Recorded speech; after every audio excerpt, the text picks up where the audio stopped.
Welcome once more to my tales of terror. I have a story to tell you this week that gives even me a chill of apprehension when I recall it. And I should be used to things like that by now, shouldn't I? It's a story which takes place in a hospital. A seemingly decent enough place, caring hands, loving attention, and so on, but whenever I walk past it now, I feel... You see, an acquaintance of mine was a patient there not so long ago, and he became involved in a bizarre and horrifying incident that made him realize that life, and indeed death, has a few tricks up its sleeve. Well, we know that already, don't we? And now it's time to go soul-searching.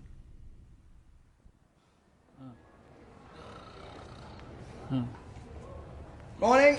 Come on. Huh? Mr. Timmins, isn't it? Yes. Yes, good morning, Doctor. Chronic stomach pains, dyspepsia.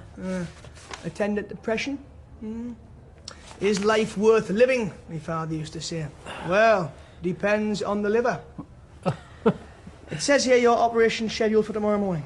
Yes. Actually, I'd be prepared to wait a day or two longer if you prefer. Oh, no. Why hang about?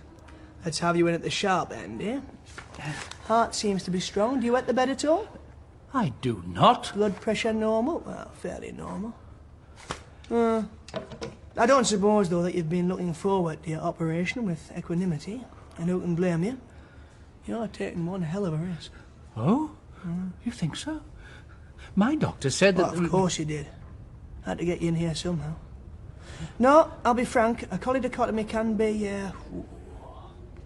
very tricky. One lapse of concentration. An incision has to be made into the bile duct, you see. Now, come along, young man. Oh, hello, sister. I don't think you're quite ready to make an appearance in the operating theatre yet, do you? No, sister. Sorry, sister. I won't be a minute, sister. Now, where were we? Oh, yeah, the bile duct... As a matter of interest, what is your position in the hospital exactly? My position? Oh, I'm a student. Ah, I see. Name's Tom. Pleased to meet you. Likewise. And I take it you won't be involved at all in my operation? No. Oh. No, my area, in fact, is parapsychology, with particular reference to communication with the dead. Good grief. They do that here, do they? The mortuary is my centre of studies, of course. I spend considerable time down there. The mortuary? Yes, well, Dr. Kildare can't win every time. It's not a worry, Mr. Timmins. Should the worst come to the worst, as it usually does, you've enjoyed a full and interesting career, I'm sure. Well, but even if I had... You're a tax inspector, aren't you? I am not.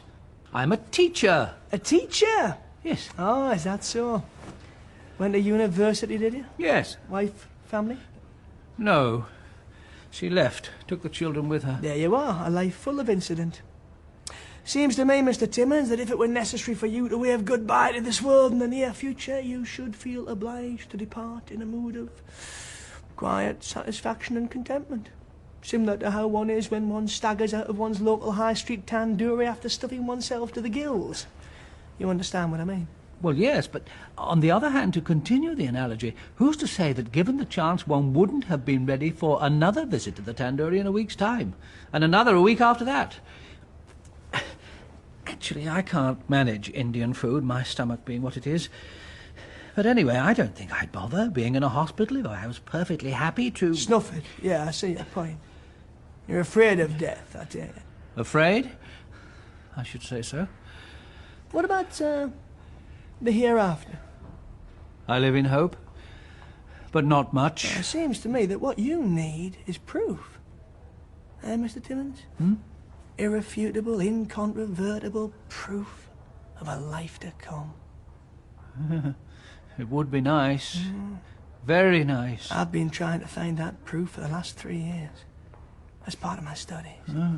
I've examined paranormal phenomena, attempted to record spiritual manifestations with some very encouraging results, I may say. Right. But none of my investigations have as yet yielded proof as such. Of course, I personally have, well, a feeling of absolute certainty about life after death, but think what a boon it would be if everyone could be quite confident that when they pegged out, they weren't dropping off into oblivion. Oh, yes. Yes, I'd be happy anyway. Young man, there are things to be done. Time and tide, you know. Wait for noon. Yes, sister, I'm on my way. I've devised an experiment. I'm very excited about it. I think it's going to work, and if it does, you see, I'll be able to write it up, perhaps repeat the experiment in front of an international panel of academics. Yes. I've had the notion for some time, actually, but couldn't act on it. It's so frustrating. It's only now that the opportunity's arisen to try it out. Thanks to Oswald. Good old Oswald. Who is Oswald? Mr. Hutchings, the venerable piece of parchment in the corner. Where? Sweet little Oswald. Oh. Would you like to observe my experiment, Mr. Timmins? Observe it? Tonight. In the bathroom. Is this a joke? Mr. Timmins, I never make jokes about matter of life and death. What an astounding piece of good fortune, isn't it, that your arrival here should coincide with a monumental parascientific breakthrough. Oh, you lucky, lucky man. Yes. You're assuming, of course, that I'm prepared to come along. Good heavens, aren't you? In principle. In principle? What's that supposed to mean? Well, I wouldn't want to be involved in anything, for instance, that was contrary to hospital regulations. Rubbish, crap. Of course you would. You've too much to lose. Oh, hello. Oswald's up and running, I say. You haven't met Oswald? No. Hello, Oswald. Morning. Oswald, this is Mr. Timmins. Good morning, Mr. Timmins. Morning. Can't stop. Goodbye. He has fascinating bowels, does Oswald. 1 week they're motionless, the next he's doing sprints. He wants to die, you know. What, on account of his bowels? Well, not specifically, no. Oswald has every complaint in the book, and some, I imagine, that haven't yet found print. Poor fella. He's had enough. He's asked me to help him. Help him to die, I mean. I've agreed. I don't like to see a nice old codger suffering. After all, there's no hope for him. It's kinder this way. But quid pro quo's my motto, so I've encouraged him to do me a favour at the same time and take part in my experiment. Young man, I won't tell you again. I'm coming this instant, sister. I better go, Mr. Timmins. Yes. See you later. You lucky man.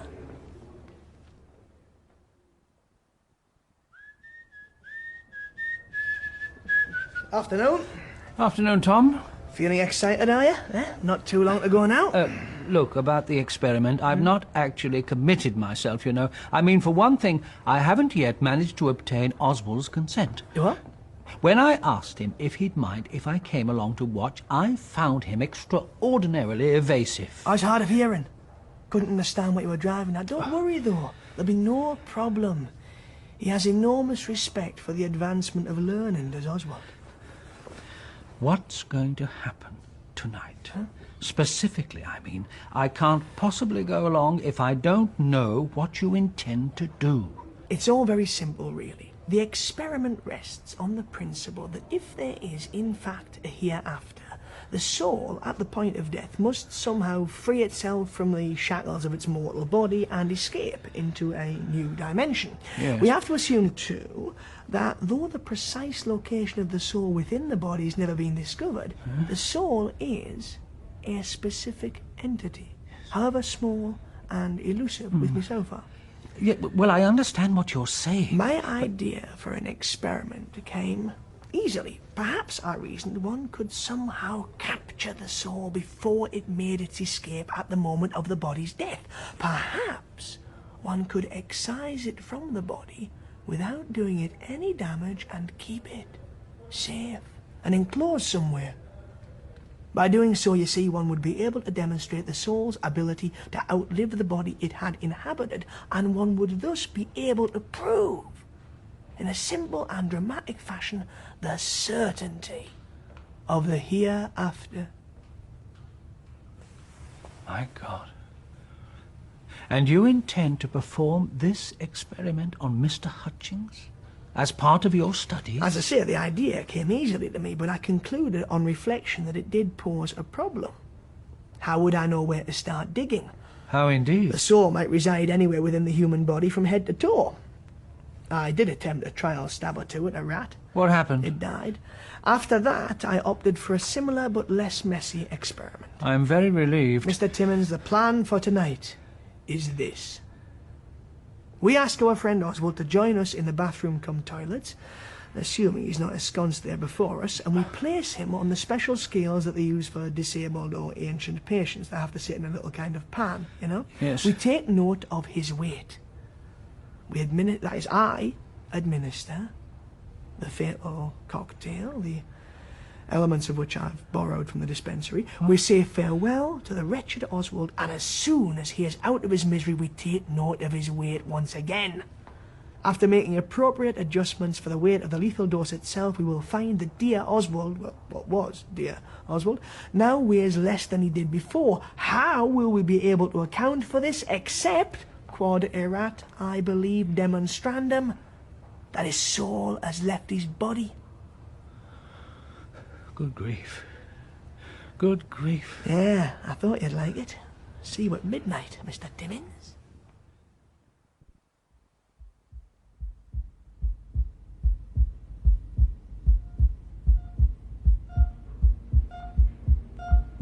Well, now, I think we're ready for the primary incision. No, excuse me. Just 3 inches to begin with. Lovely, yes. We can always enlarge later. Excuse me if you don't mind, I'm still a little bit awake. I know this chap, actually. Timmins. Teaches at my son's school. Please, Weak, ineffective fellow. please. Right, scalpel, please. Not enough anesthetic. Help! Help! Here we go. Ah, that's lovely. Swabs. Scissors.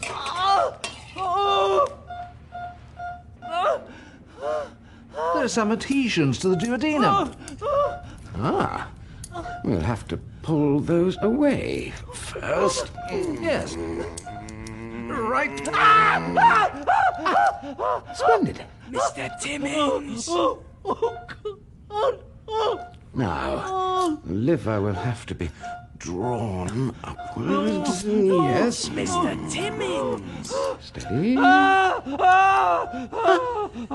That's it. For God's sake, Mr. Timmins, you'll wake the whole ward! Shh, shh, shh, shh. What? Get a grip, Mr. Timmins. Time to move along to the bathroom. Bathroom? The experiment. Oh, yes. Of course. The experiment. Oh. Dear old Oswald. He didn't look that ill this morning, you know, really. Quite perky. Yes. Amazing courage. Right. Night nurse is at the far end, so if we get going now, there'll be no problem. Ready? It's a tricky one, isn't it, euthanasia? Is it? I'm aware, obviously, of all the arguments in favour, but on the other hand... Yes? I'm aware of all the arguments against. Mr. Timmins, are you pulling out? Not necessarily, no. After it's all over, will you tell people what's happened? Tell them. Oh, yes. There's no point trying to cover up. You won't mention me, though, will you? No. You promise? Scout's honour. You have Oswald's permission in writing, I take it? Heavens, yes. Of course I do. Even so, you know you'll lose your position here. At the very least, you could even end up in prison. Yes, I'm aware of all the possible consequences. Thank you. You're coming. But I can't make up my mind. Mr. Timmins, be smart, Mr. Timmins. Just think how much more confidently you'll approach the operating table if you're strong in the knowledge of a life hereafter. Yes, that's true. I had a shocking dream just now. Here's your dressing gown. Wait, I could stay here, I suppose, and you could give me the result later. I could, but if I did, how would you be certain I was telling the truth? Oh. Eh? You should never take anything on trust, Mr. Timmins. Coming? Yes, very well. Good. Slippers, Mr. Timmins. Oh, yes. We don't want you getting cold feet again.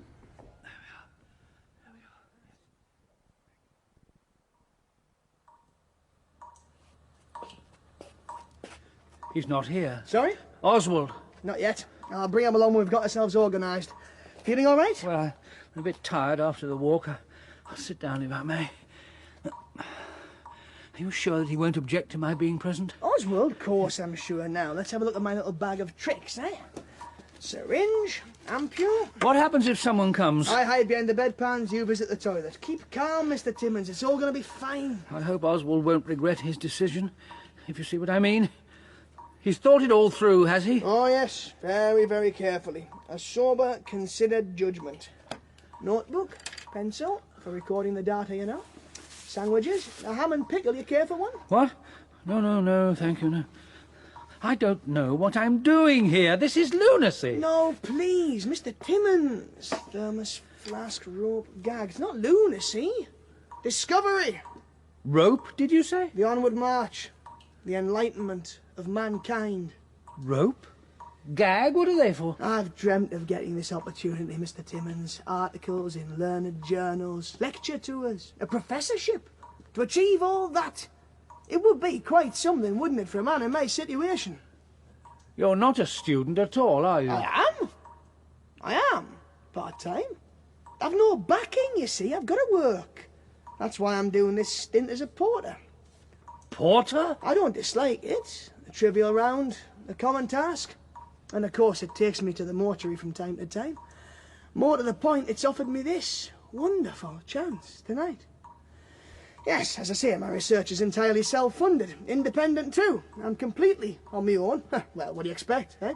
People in this country are so blinkered, so hidebound.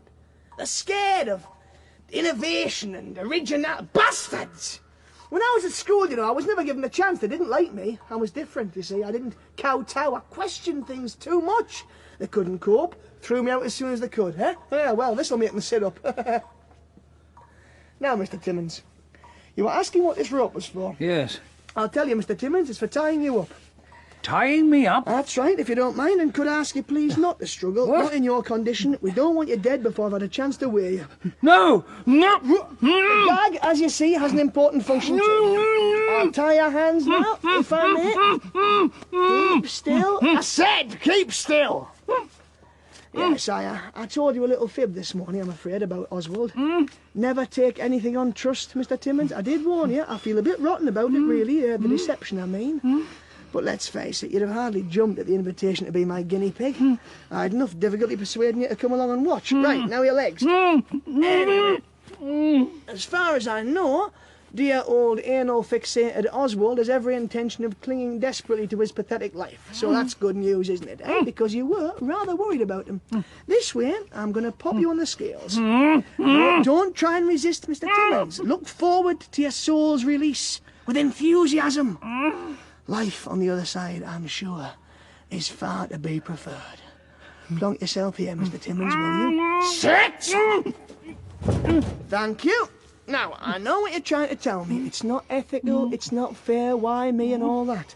But the way I see it, Mr. Timmins, when it comes to something of the magnitude of what I'm attempting tonight, the personal prejudices of a very, very ordinary member of the public aren't really worth a toss. I'm going to find out your weight now, Mr. Timmins. Oh, by the way, after I've done that, Mr. Timmins, no number ones or number twos, please. It'll ruin the whole experiment. Now, let's see. Let's have a look. Oh, dear. Damn, that's the blasted bleep, Mr. Timmins. Ah, well, 11 stone, 2 pounds, 9 ounces. Right, I'll just make a note of that. Lovely. Any last requests, Mr. Timmins? I ought to be priming the syringe, you see. If it's funeral arrangements you're worried about, I wouldn't. I mean, who cares what happens to that useless lump of flesh and bone, eh? But just for your information, I do have a copy of the key to the hospital crematorium. Now, I'm intending to give you a fairly hefty dose, Mr. Timmins, okay? I mean, if a job's worth doing, I'm very excited, aren't you? Eh? Oh, dear health, dear. Yes, I suppose this is how Louis Pasteur must have felt when he was on the verge of discovering, would you prefer the left arm or the right, Mr. Timmins? Oh, Mr. Timmins, come now! You're not scared of injection, surely? Well, this is it. Say a prayer, Mr. Timmins, or whatever. I'm going to pull up your sleeve, and this won't hurt, and as soon as the needle's gone in all the way, you'll feel a little bit drowsy, but I would... Oh, dear. Oh, dear. Oh, dear. The bastards! I'm sorry, Mr. Timmins. I think, regrettably, that the experiment will have to be postponed for a while. You see, if I don't go and answer that call now, night nurse may start looking for me, and if she does that, then the game's sure to be over. All right! All right! Right! Now, you'll keep very quiet while I'm gone, Mr. Timmins, won't you? And don't worry, we'll meet up again soon.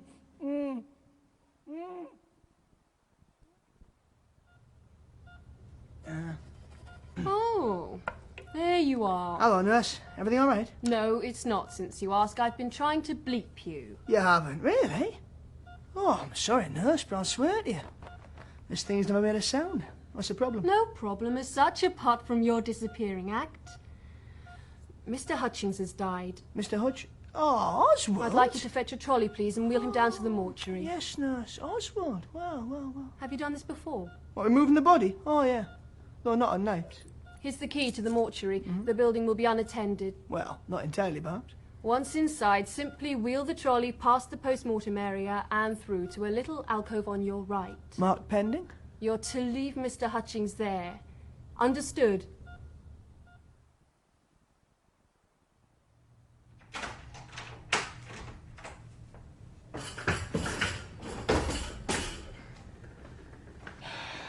Funny thing, life. And death. 1 minute there was Oswald, tedious old bugger, and the next minute he wasn't. Not in this world, at least. Ah, well, past the post-mortem area, little alcove. Here we are. You're not the first here tonight, Oswald. I'm afraid you'll have to join the end of the queue. Well, cheerio, Oswald. What was it the poet said? Well, anyway, all the best. I must dash back. I've got Mr. Timmins waiting for me. Who's that? Hello? Who is it? It's only me. Good God. I hope I didn't frighten you. Frightened me, Mr. Timmins? Heavens, no. No, I am a little surprised, I admit. Yes, I thought you might be. Sit down, take a deep breath. Sit down, yes. Mr. Timmins, would you mind very much if I asked you how the hell you managed to escape from the bathroom? Not at all. You can ask. The night nurse didn't find you, did she? No. And you've not spoken to her on your way down? No. Oh, well, that's a relief. So, who was it then who set you free? Tom, listen. I have a proposal to make. I don't know how you'll feel about it, but, well, I'm still very keen for the experiment to take place tonight, if it's all the same to you. What? The thing is, Tom, it seems to me that we can't possibly pull back now, not when we have the chance of making such a magnificent parascientific discovery. Having come so far, we must press on, make the vital breakthrough in the growth of man's knowledge about himself. Oh. I agree. I agree. I have to admit, though, it's very sporting of you to volunteer, especially after, but... Fine, then. Well, if you're sure, let's proceed back to the bathroom, shall we? Actually, Tom, I'd like us to conduct the experiment here. Here? Oh, no, Mr. Timmins, that's impossible. There's no scales. Here has to be. I'm not taking part otherwise. But I don't understand. How are we to manage? You'll see. Oh, by the way, I brought your rope along with me. Huh? Thought it might come in handy. Right, I'll lock the door, shall I? We don't want to be disturbed. That's better. Ooh. Are you cold, Tom? Just a bit. Sorry about that. Don't feel the chill so much myself. I gather it's Mr. Hutchings you ferried down here. That's right. Who told you? Yes, well, comes to us all eventually. Though personally, Tom, as I think I explained to you earlier today, I'd much prefer it to be later than sooner. Or rather, that's what my preference would have been, Tom, if I'd had the choice, Tom. If I'd lived. If... Stretch out your hand, Tom. Try and touch me. Why so startled, Tom? Surely you've met a spiritual manifestation before? Now you can work out how I made my escape, can't you, Tom? Clever boy, Tom. Top of the class. Yes, thanks to you, Tom, I've been set free forever from my earthly bonds. My sweet earthly bonds. I don't understand. I never gave you the injection. Heart attack, Tom. You induced a massive seizure. I was dead within minutes of you leaving. Oh, what a stupid waste.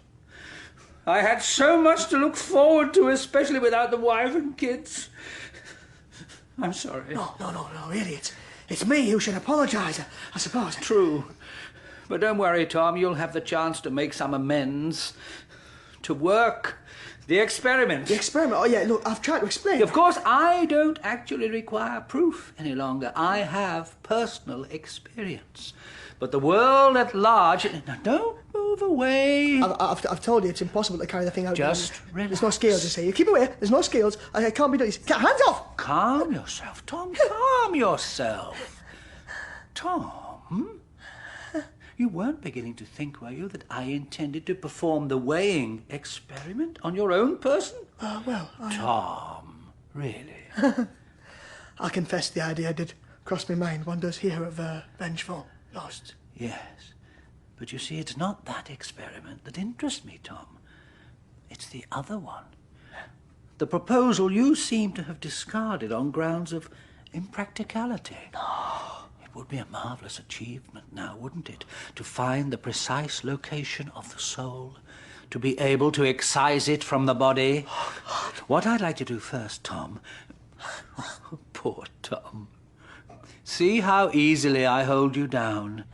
What I'd like to do is to tie your hands and feet.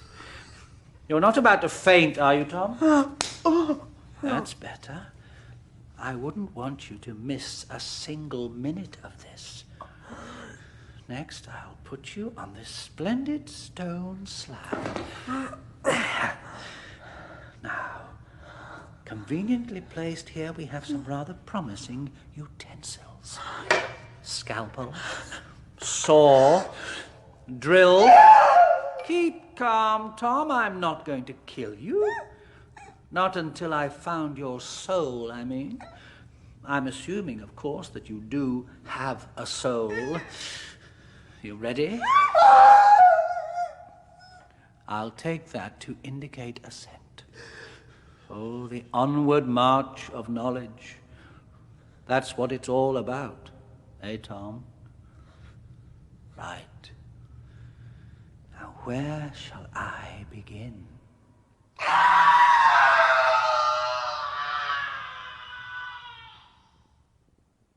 The night nurse discovered Mr. Timmins' body. And shortly afterwards, Tom's body was also found. To call it a body, however, is something of an exaggeration. Parts dismembered, insides turned out, and so on. The police were baffled by these tragic deaths.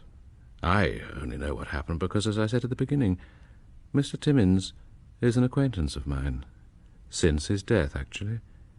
And since his death, he's been in touch with me several times. He's not very happy on the other side. Very angry at what happened. Understandably, of course, but not half as cut up as poor Tom. Helping me to tell you that story were Bernhard Cribbens as my acquaintance, Mr. Timmins, Sean Prendergast as Tom, and Norman Bird as Oswald. Joan Walker was the hospital sister, Rebecca Jones, the night nurse, and Steve Hodson, the surgeon. The play was written by Martyn Wade and directed by Peter Fozzard. My name is Edward de Souza, your man in black.